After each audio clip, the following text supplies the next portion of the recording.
Hi, welcome back to channel TrainStation2. All right, getting first in the fourth competition, and that is what was a tough fight initially because there was really tough competitors as usual. Even though we started late, about 13 hours, and we have all those good amounts of EP head start. Sometimes you may not be in luck to have some really passive players, but rather aggressive ones. So I'm really lucky along the way. We got good numbers of those gold train jobs that gives 100 EP each time. So of course that has a lot of hiccups as well, whereby they are stuck with those epic jobs. The huge amount of the epic jobs that keep on coming.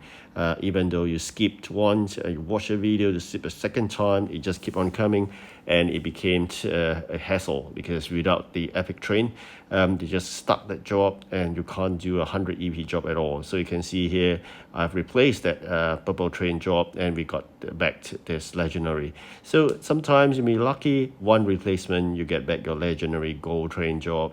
Sometimes you may not be so, but nonetheless, just keep on trying and do not replace jobs that you have items or you have trains for.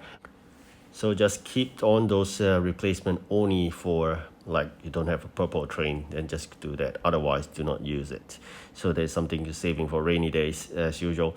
So that aside, I think the important thing is that at the fourth competition onwards, I will not be using gems, good dollars. So it is definitely a harder fight for me. The only saving grace, as I mentioned, there'll be two numbers of those gold trains. One using the 1,000 event coin, and the other one the 4,000 event keys. Like I always wanted is to use a mixture of a purple train and a gold train, but sometimes circumstances doesn't allow, so you have no choice. So that being said, I'm saving up amounts to change for the purple train. Hopefully by the sixth competition we'll have a purple train. Sometimes you'll be thinking what for, because it's the end of the event already. Just because I need more purple trains. That's about it, because it's keeping a lot of those blue and common trains. So just trying to increase the fleet that I'm having in this last region, or the current last region 12, Italy. So that's the plans for now. I think more importantly, as we progress further into the competition, we realize that it seems like we have a good chance of winning this player. So this is the aggressive player I'm talking about. It was a hard time chasing. The rest of the players are fine. So without that player, actually we are so good to play a very relaxed mode. But because of that player, it just means that we work extremely hard every single hour looking into do that and plan well. Before send out dispatches, grab those raw materials, make sure your factory run round the clock, and plan well in terms of the inventory management, because you always have a common problem of warehousing. I think warehousing has always been a problem for me because of the small warehouse I'm having. 5 building techniques has been deployed. If you're not sure what is it right now, I'll share you again.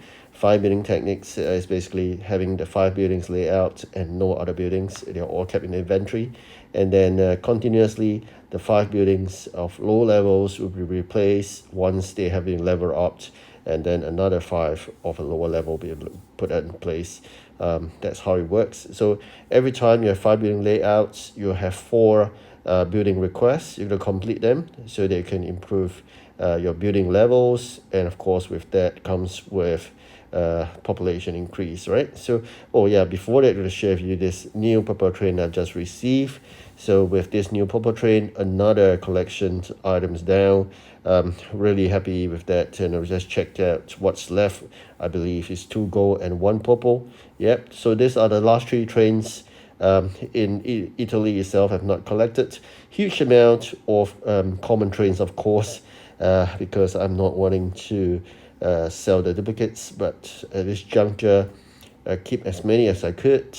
As I progress further, when I have a huge amount of good events, common trains, probably then I'll go ahead and do selling the duplicates later.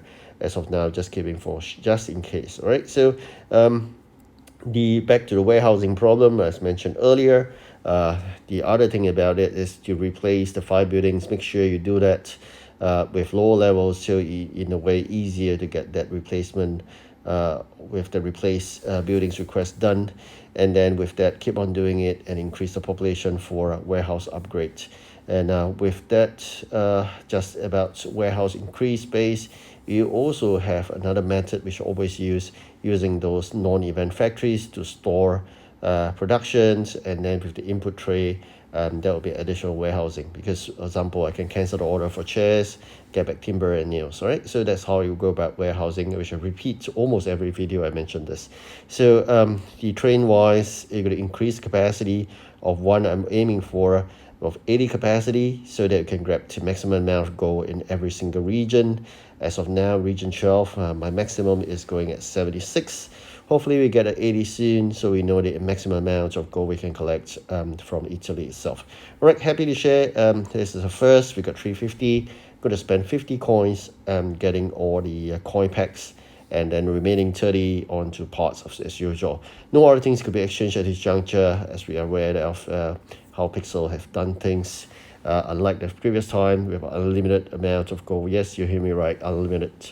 But now it's all just spending into parts, and hopefully we get something good. Oh, really lucky here.